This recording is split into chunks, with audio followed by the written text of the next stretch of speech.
On revient maintenant sur cette possible grève majeure de l'Agence des services frontaliers qui pourrait commencer dès jeudi. Plus de 9000 membres de l'Alliance de la fonction publique du Canada, y compris des douaniers, ont obtenu un mandat de grève.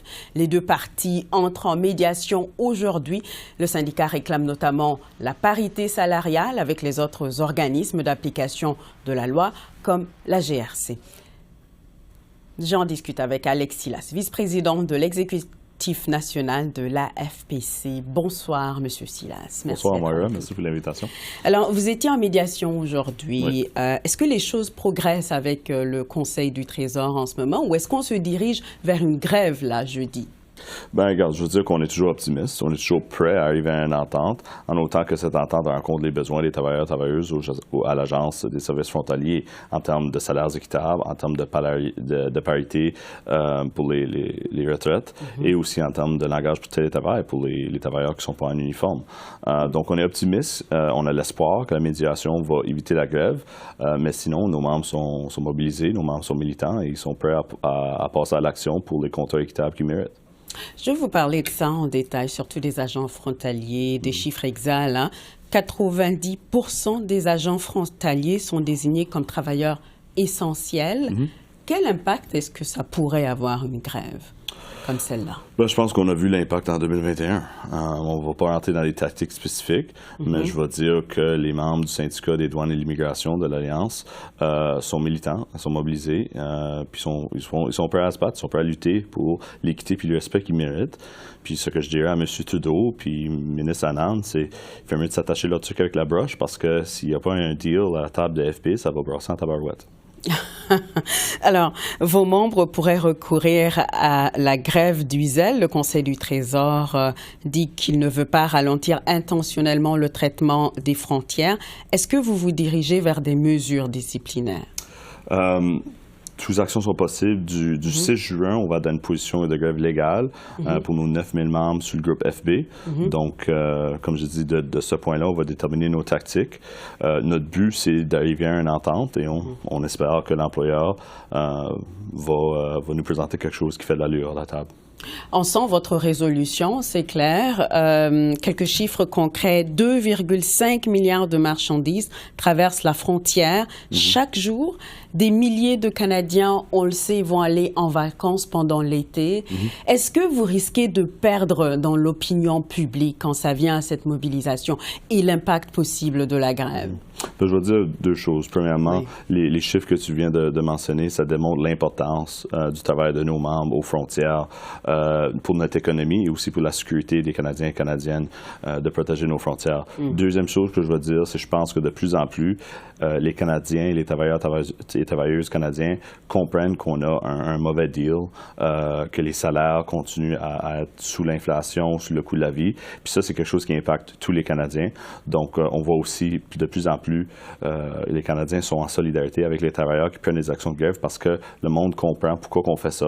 Puis, comme mouvement syndical, nous, on lutte non seulement pour élever les standards pour nos membres, mais on lutte pour élever les standards puis les conditions de travail puis les salaires pour tous les travailleurs et travailleuses, que ce soit le secteur public ou privé, syndiqué, non syndiqué. Je pense que les gens comprennent qu'il faut s'assembler, il faut se supporter un à l'autre pour avoir des meilleures ententes pour les travailleurs et travailleuses. Parlons de la parité salariale. Ça, c'est une de vos réclamations importantes. Vos membres souhaitent la parité salariale avec d'autres organismes appliquant la loi. On parle notamment de la GRC. Il y a des demandes sur les prestations de retraite aussi, donc ce n'est pas juste une question de salaire.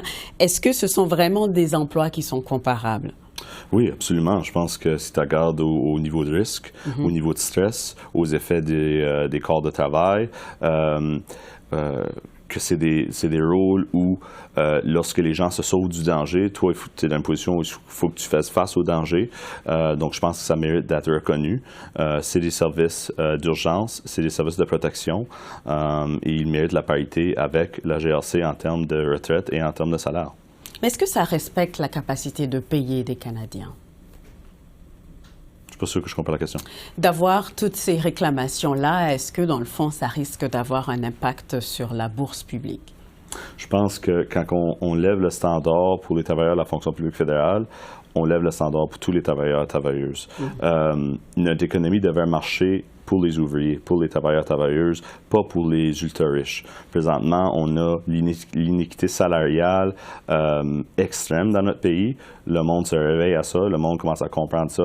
Puis c'est pas l'autre travailleur qui fait un différent job que toi qui est ton ennemi. C'est le boss, c'est lui qui appartient à la compagnie, c'est lui qui se remplit les poches pendant que nous autres, on a la misère à joindre les deux bouts. C'est ça l'ennemi. C'est ça qui atteint et qui blesse la population canadienne. Je veux vous parler de la technologie. Une de vos préoccupations, c'est évidemment l'impact de la technologie sur les emplois de vos membres, particulièrement dans les aéroports. On le sait tous, quand on traverse les aéroports, il y a tous les kiosques électroniques. Est-ce que la technologie peut être une façon d'améliorer l'expérience des Canadiens? Est-ce qu'il y a une balance à trouver là-dedans? On n'est aucunement contre la modernité. Certainement, c'est un de nos arguments quand on parle de télétravail, c'est que c'est une modernité en matière de travail. C'est des technologies qui rend les services que les travailleurs et travailleuses de la fonction publique fédérale fournissent aux Canadiens plus efficaces. Mais quand il y a des changements technologiques, il faut s'assurer qu'il y a des bonnes formations sur ces changements de technologie pour les travailleurs. Et aussi, il faut s'assurer que ça ne résulte pas à une perte d'emploi. Parce que si la technologie est destinée à nous rendre la vie plus facile, de perdre ta job, ça ne rend pas la vie plus facile. Donc, oui, il faut moderniser, il faut être ouvert à des changements technologiques, mais il faut aussi protéger nos emplois. En terminant, la dernière fois que vous étiez ici, on s'était parlé de cette annonce du gouvernement Trudeau qui voulait que les employés du fédéral retournent au travail 3 jours par semaine, en bureau, évidemment, en présentiel. Ça serait à partir du mois de septembre. Vous aviez vivement dénoncé cette annonce-là du fédéral. Est-ce que cette grève fait partie de votre été de mécontentement? Et dans le fond, au cours des prochains mois, où est-ce que vous vous dirigez? Mais la grève DFP, la grève potentielle DFB, oui. C'est un vote, c'est une décision que ces 9000 travailleurs-là ont pris.